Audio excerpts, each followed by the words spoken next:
말씀의 내용은 하나님이 말씀하시는 하나님인데 어떤 말씀을 주셨을까? 무슨 내용의 말씀을 우리에게 주셨을까?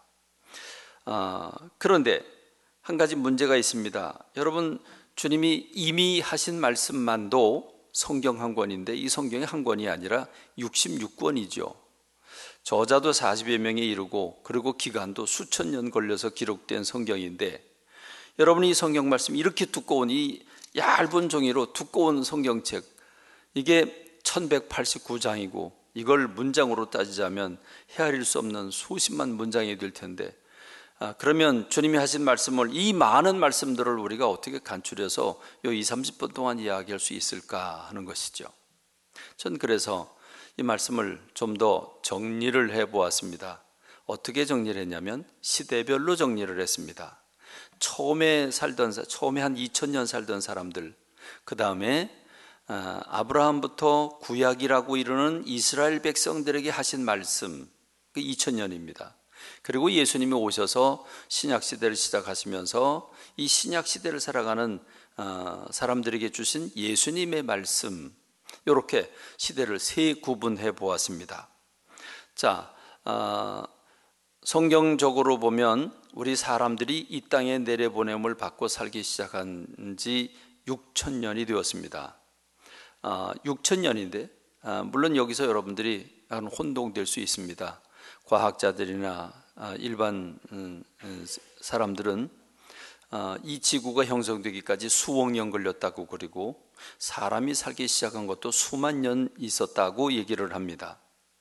물론 정확하게 몇 년이라고 말하는 사람은 없습니다. 그것도 추정에 의해서입니다. 그런데 성경의 역사에 따르면 아담이 그 셋을 낳고 셋을 낳은 다음에 에노스를 낳고 할 때 나이를 더하면 처음 사람들 아담으로부터 아브라함에 이르기까지 약 2000년 걸렸음을 알 수 있습니다.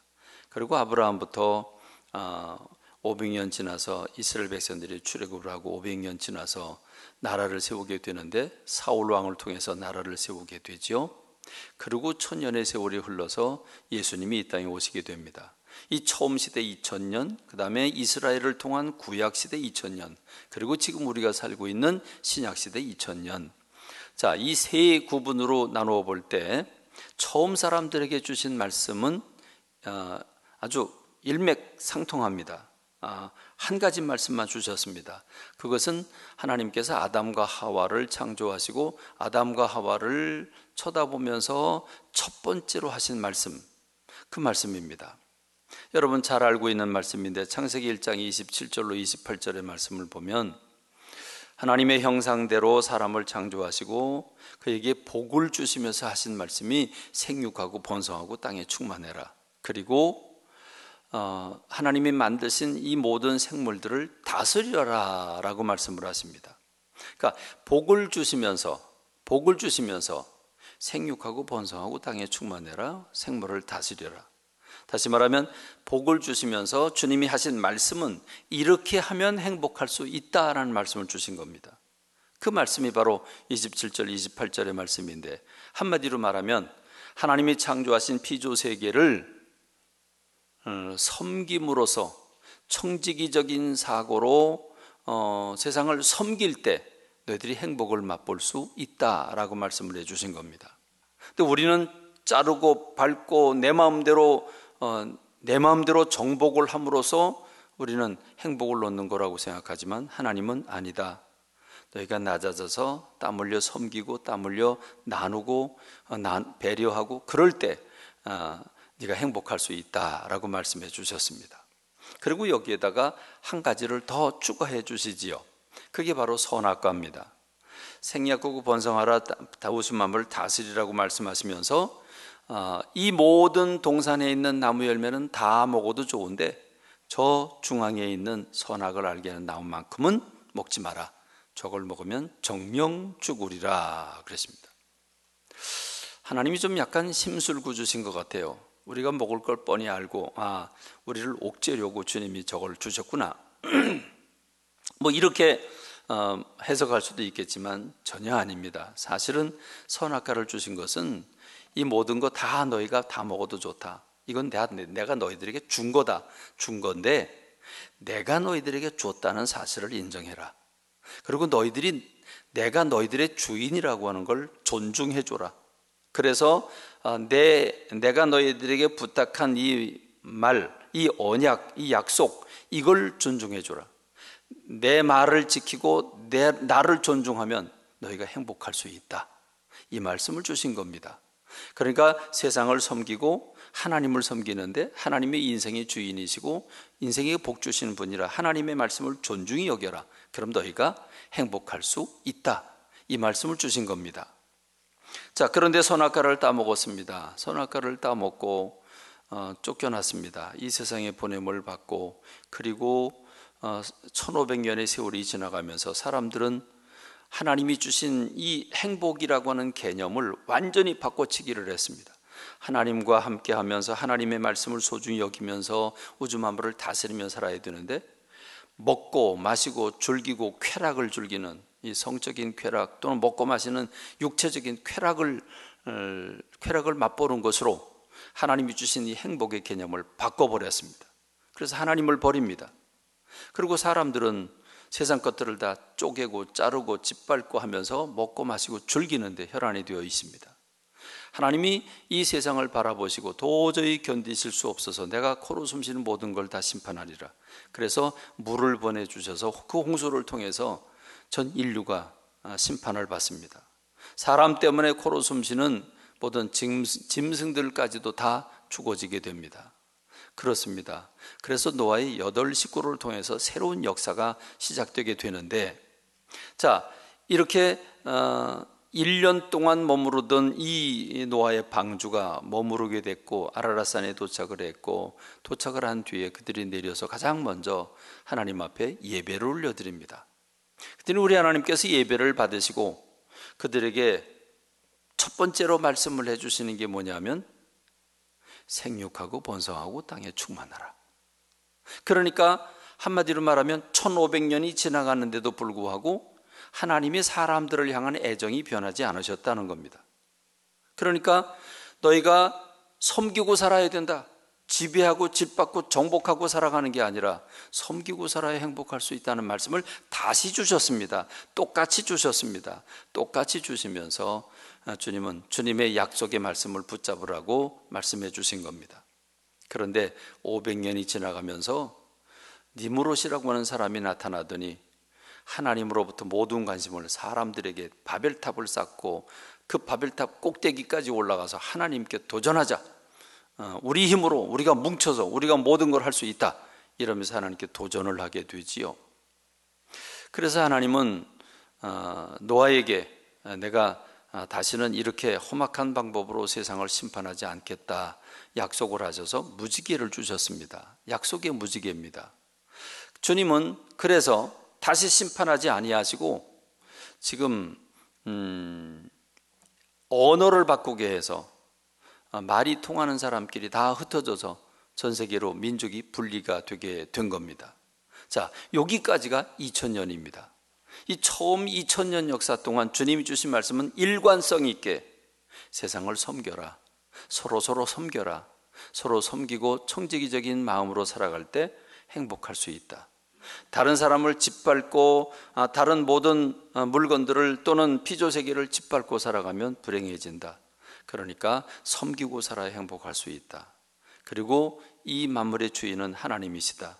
그 하나님을 인정하고 하나님을 존중하고 하나님의 말씀을 지켜라. 그러면 행복할 수 있다 라고 말씀해 주신 겁니다. 그런데 한번 물로 다 심판해 받고 그럼에도 불구하고 새로 시작을 했는데 사람들이 하나님께 도전을 하자 지금 다 흩어져 있는 이 상황 속에서 하나님은 구약 시대를 시작하십니다. 그게 바로 아브라함이죠. 두 번째 시대가 시작이 됩니다. 아브라함은 왜 부르셨을까? 다 하나님을 등지고 있는 이때에 내가 물로 심판한 것처럼 심판하지 않겠다고 약속하신 하나님께서 이제 한 사람 아브라함을 부르셔서 네가 이 죄악이 많은 세상에서 떠나서 내가 지시할 땅으로 가. 넌 나를 섬기고 살 수 있겠냐? 네가 내 말을 지키면, 내가 내게 제시한 약속과 말을 지키면 내가 너에게 복을 주마. 복을 줘서 창대하고 내 민족이 뛰어나게 하고 그리고 너희 후손 가운데서 예수 그리스도를 보내서 세상 모두를 행복으로 이끌어 주겠다라고 약속을 하십니다. 그리고 아브라함은 그 말씀대로 마침내 떠나가게 되지요. 이렇게 해서 이스라엘이라고 하는 나라가 형성이 됩니다. 이 아브라함 한 사람을 통해서 400년이 지나가는 동안에 이스라엘이라고 하는 나라가 형성이 되고 모세를 통해서 출애굽을 하고 출애굽해서 시내산에 도착한, 그래서 하나님의 말씀대로 너희가 네 본토 친척 아비 집을 떠나서 내가 지시할 땅으로 가라. 모세에게도 죄악이 많은 그 이집트 땅에서 그들을 불러내서 광야로 3일길을 가서 그 시내산 3개월이 걸려서 시내산에 가서 거기서 이스라엘 백성들을 다 모아놓고 이제 너희들과 내가, 이스라엘과 내가 언약을 맺자. 내가 너에게 제시하는 말은 이거다.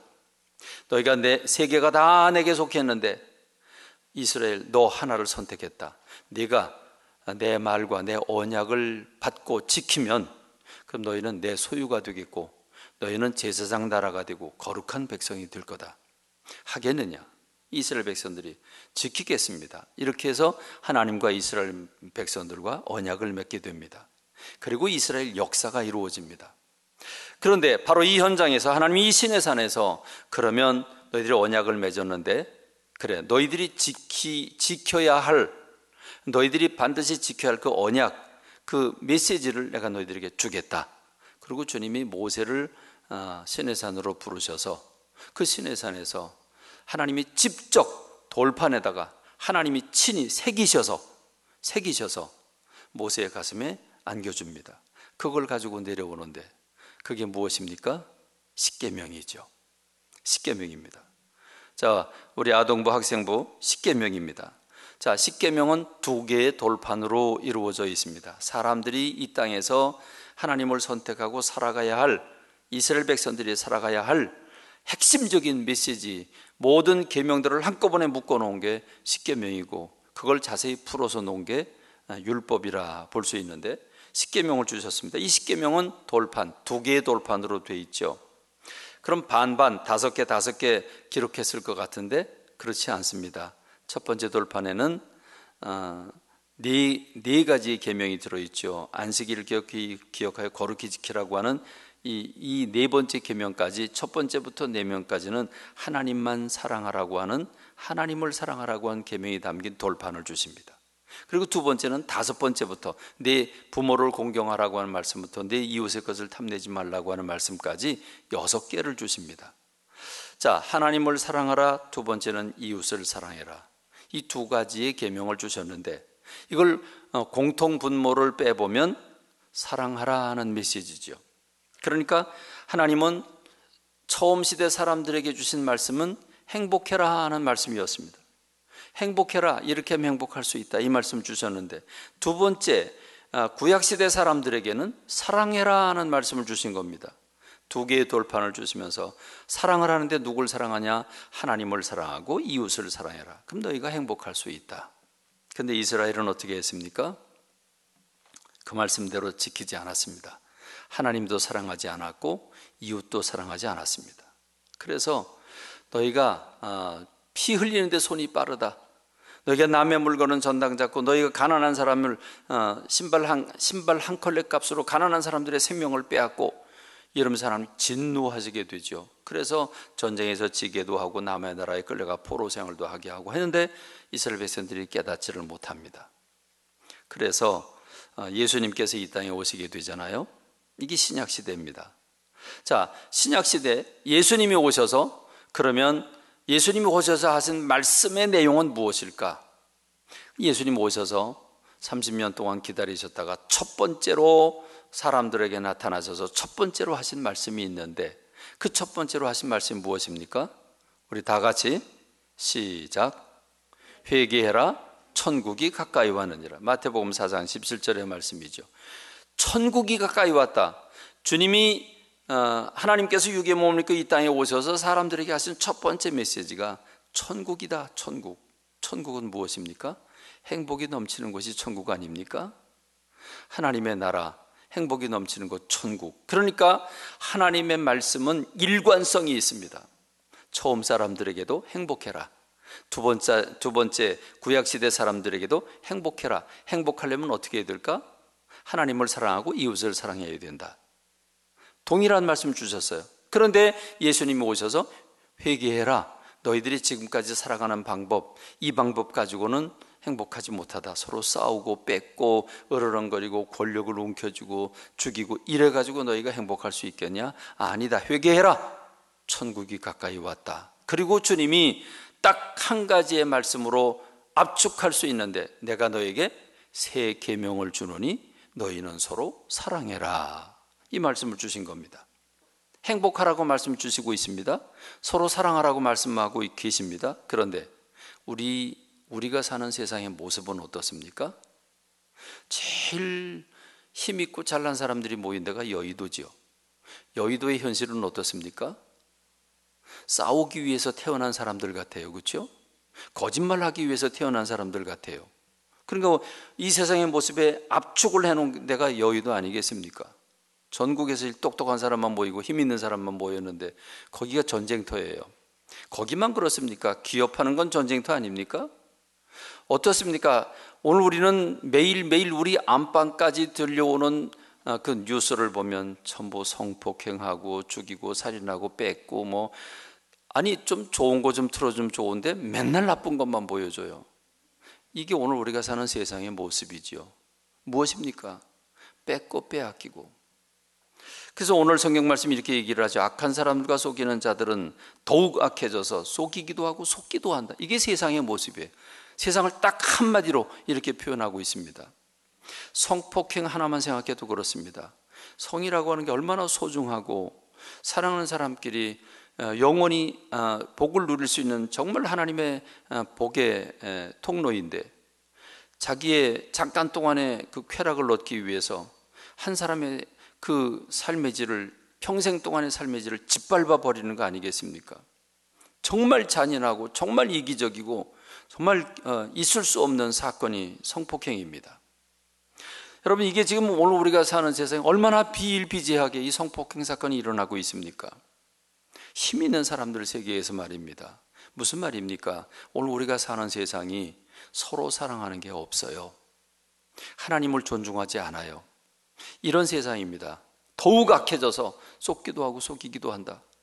그러나 이런 세상인데 너는 배우고 확신한 일에 거해라. 왜? 모든 성경은 하나님의 감동으로 된 것으로, 성경은 교훈과 책망과 바르게 함과 의로 교육하기에 유익하니라. 이는 하나님의 사람으로 온전하게 하고 모든 선한 일을 행할 능력을 갖추게 하려 함이라 했습니다. 자, 하나님, 지난주는 말씀하시는 하나님이었습니다. 여러 루트를 통해서 말씀하시고 지금 내 안에 계셔서 성령님이 나에게 말씀하신다고 했습니다. 오늘 말씀은 말씀하신 하나님이 어떤 말씀을 주셨느냐? 행복하라고 말씀하셨다. 행복하는 비결은 뭐냐? 이웃을 사랑하고 하나님을 사랑하는 것이다. 근데 오늘 우리가 사는 삶의 현실은 어떠냐? 서로 뺏고 빼앗기고 사기치고 살인하고 도둑질하고 죽고 죽인다. 이런 세상이다. 이런 세상에서 너희는 어떻게 살아야 되겠느냐? 성령의 감동으로 된 성경 말씀을 너희들의 양식으로 삼아야 된다. 자, 성령님이 내 안에 들어와 말씀하시는데 성령님이 어떻게 말씀하실까요? 내가 잠잘 때 꿈으로도 보여주실 수 있고, 길 걸어갈 때 환상을 통해서 보여주실 수도 있고, 음성을 들려주실 수도 있고, 여러 가지만 가장 명확하게, 가장 쉽게 하실 수 있는 방법은 말씀과 기도지요. 우리가 성경을 읽어요. 성경 읽을 때 성령님께서 요 말씀이 네가 지금 붙잡아야 될 말씀이다 라고 감정선을 탁 어루만져 주시면, 감동이 되면 우리가 그 말씀을 받아요. 성경을 읽을 때 머리가 돌아가죠. 생각하게 돼요. 그리고 가슴이 움직이게 돼요. 그러니까 성경 말씀만 안 읽으면 그러면 어떻게 되겠습니까? 여러분, 아침에 일어날 때 여유 있게 일어나는 분이 몇 명이나 돼요? 다 콩당콩당 그냥 바쁘게 조금이라도 더 잘나고 그러고, 그러다가 보면 그냥 콩당콩당 뛰고 출근을 그냥 막 시간 맞춰서 하고 하루 종일 세상 일에 시달리죠. 시달리고 저녁에 들어오면 피곤하다, 빨리 자자. 그러게 되는 게 우리의 삶 아니겠습니까? 아침에 일부 예배 조정석 권사님 모셨는데 조정석 권사님이 예를 들었습니다. 이 추운 겨울에 차 밑바닥에 들어가서 막 고치고, 여러분 그러고서 하루 종일 그렇게 시달리고 저녁에 들어가면 여러분 추운 데 있다가 집에 들어오면 노곤해지잖아요. 그러니 뭐 성경 읽고 싶겠어요? 그럼 어떻게 또 씻고 또 밥 먹고 또 자야지요. 자고 아침에 또 가야지요. 여러분 그렇게 또 차 밑바닥에 또 들어갑니다. 그럼 무슨 말입니까? 이렇게 육신의 일에 매달리다 보면 피곤하고 지치고, 그리고 그러면서 돈도 좀 많이 벌고 그러면 좋은데 그러질 못하잖아요. 그럼 어떻게 되겠습니까? 우리 마음이 점점 각박해지는 거고, 점점 세상에 매여서 아무런 생각도 나지 않고 짜증나고 속상하고 화나고 분노가 일어나는 거죠. 그래서 우울증으로 인해서 지금 코로나로 인해서 코로나 블루, 곧 우울증이 지배하고 있는데, 불안감 그리고 분노, 이런 것들이 대한민국 아니 전 세계 사람들의 마음을 사로잡고 있는 거죠. 그렇습니다. 여러분, 세상이 이런데 우리가 성경을 읽지 않으면 세상에 나가서 세상 사람들과 어울려서 살아가는 동안에 우리의 마음은 점점 각박해지고 점점 분노가 일어나고 점점 불안하고 이렇게 되는 겁니다. 그런데 내가 모든 일보다 가장 소중한 건 성경이 있는 거다. 그리고 성경을 펼쳐놓고 이 시간만큼은 여유 있게 보자. 그리고 천천히 읽고 또 읽고, 그러면서 단어 하나 붙잡고 눈을 감고 지그하게 생각도 하고, 여러분 이러면서 궁금하면 다른 성경도 찾아보고, 이렇게 하는 동안에 우리 가슴이 뜨거워지지 않겠습니까? 깨달음이 오지 않겠습니까? 아, 이렇게 살아야 되는구나. 맞아. 한 줄 기도, 하나님 이렇게 살기를 원합니다. 이런 상황 속에서도 말씀 읽게 하시니 감사합니다. 여러분 한 귀절 쓰고 여러분 이렇게 하면서 그 시간이 행복한 시간 되는 겁니다. 행복을 나눠주는 하나님, 그 하나님의 말씀을 떠올리니 얼마나 가슴이 뜨거워집니까? 그리고 기도합니다. 기도는 무엇입니까? 하나님과의 대화 아닙니까? 직접적인 대화 아닙니까? 기도합니다. 내가 깨달은 말씀도 있고 하나님 앞에 하나님 아버지라고 부릅니다. 내 하늘 아버지, 전능하신 아버지, 아버지 이름을 부르면 하나님이 귀먹었나요? 아니거든요. 사랑하는 내 아들아, 사랑하는 내 딸아, 말씀하시죠. 주님이 내게 확신을 주시고 기쁨을 주시고, 때론 너무 속상하고 너무 화나고 분노하고 어쩔 줄 몰라서 엎드렸는데, 기도하려고 엎드렸는데 기도가 되나요? 안 되지요. 그래도 기도하려고 애쓰다 어느 순간에 마음이 평안이 옵니다. 어느 순간에 확신이 옵니다. 어느 순간에 기쁨이 옵니다. 이게 성령님이 하시는 일이잖아요. 그런데 말씀도 안 읽고 기도도 안 하니 성령님이 비상적인 방법으로만 말씀을 해 주셔야 되는데, 이미 육신에 매여서 사는 사람들에겐 비상적으로 말씀을 해줘도 그거 제대로 안 들리게 돼 있는 겁니다. 그렇기 때문에 말씀하시는 하나님, 그리고 지금 우리 시대는 성령님을 통해서 말씀하시는 하나님, 그리고 그 말씀의 내용은 서로 사랑해라, 하나님을 사랑하고 이웃을 사랑해라, 그래서 행복해라 말씀하고 계십니다. 행복하시길 바랍니다. 행복하시길 바랍니다. 행복한 길은 하나님의 말씀을 묵상하고, 그래서 주님의 말씀을 늘 깨우치고 늘 마음을 도전하고 자극을 주고, 그래서 그 말씀에 붙들려 살 때 행복하게 되는 줄로 믿습니다. 하나님으로부터 치유가 내려오고 가슴이 뜨거워지고 따뜻한 마음이 생기게 되고, 그래서 분노가 일어나는데 성경 말씀 보니까 사랑하고 싶은 생각이 생기고 용서하고 싶은 생각이 생기고, 여러분 이렇게 될 때 여러분 회복의 역사가 일어나고 따뜻함이 흘러갈 때 거기서 사랑이 일어나게 되고, 그래서 행복이라고 하는 열매를 우리가 매일 먹을 수 있게 되는 줄로 믿습니다. 이 아름다운 삶을 살아드리는 저와 여러분이 되길 주님의 이름으로 축원합니다.